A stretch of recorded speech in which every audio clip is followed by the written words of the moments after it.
It seems to me that traditionally God is just simply a way of explaining the unexplainable, whether it be the ancient Egyptians using God to explain a drought, or it's the ancient Greeks using God to explain the sun rising and setting, or the 20th century using God to explain the Big Bang or to explain the creation of the universe.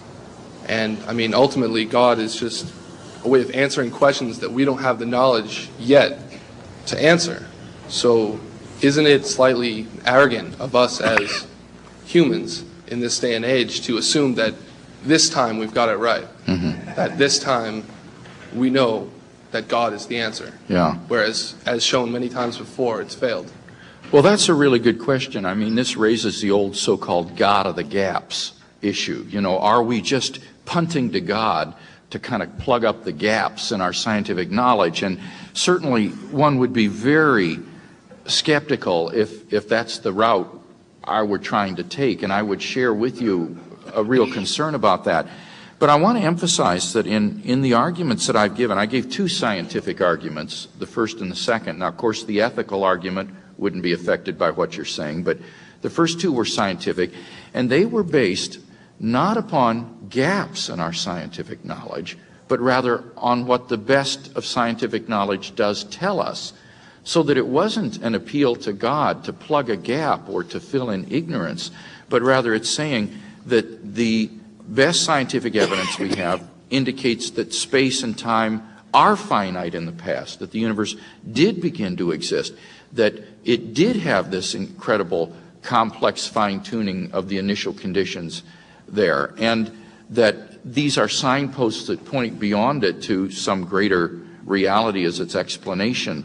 And it just, I think, whether these arguments are worthy or not depends upon how convincing the evidence is that, in fact, the universe had a beginning and that it does have these complex initial conditions.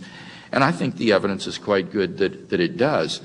Let me try to get at this another way, too, though, that I think can be helpful, and that is these arguments can also be put in deductive forms so that they're not really appealing to God as an explanatory entity, but rather they're simply deductive arguments. For example, the first argument can be stated in the following way. Premise 1, whatever begins to exist has a cause. Premise 2, the universe began to exist. Therefore, 3, the universe has a cause. And then you unpack what it is to be a cause of the universe in terms of timelessness, spacelessness, immateriality, and so forth. Now, in a deductive argument like that, if the premises are true, then the conclusion follows logically and inescapably, whether you like it or not. And it seems to me that with regard to those two premises, they are both more plausibly true than their negations. Particularly that second premise, the universe began to exist. That's not a religious statement. That's a statement you can find in any textbook on astrophysics or cosmology. And it certainly seems to be more probably true than its negation. So when you put it in the form of a deductive argument like that, I think that it's a good argument for that conclusion. And the second argument can also be put in a deductive form.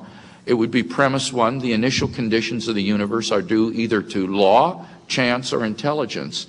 Premise 2, the initial conditions are not due to chance or law. Therefore, number 3, they are due to intelligence.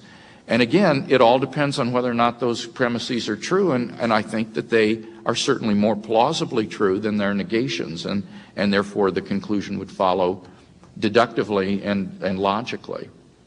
Well, isn't it true, though, that just because the law hasn't been discovered yet doesn't mean that the law doesn't necessarily exist? Of course that's true. That's absolutely right. But then it's a matter of plausibility or probability.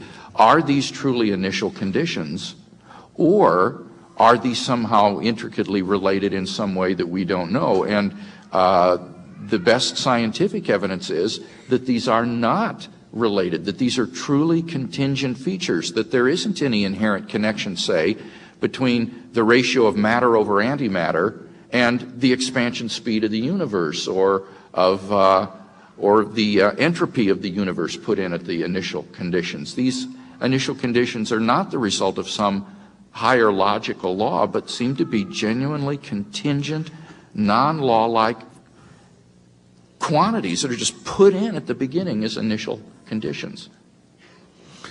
Okay, I think we probably have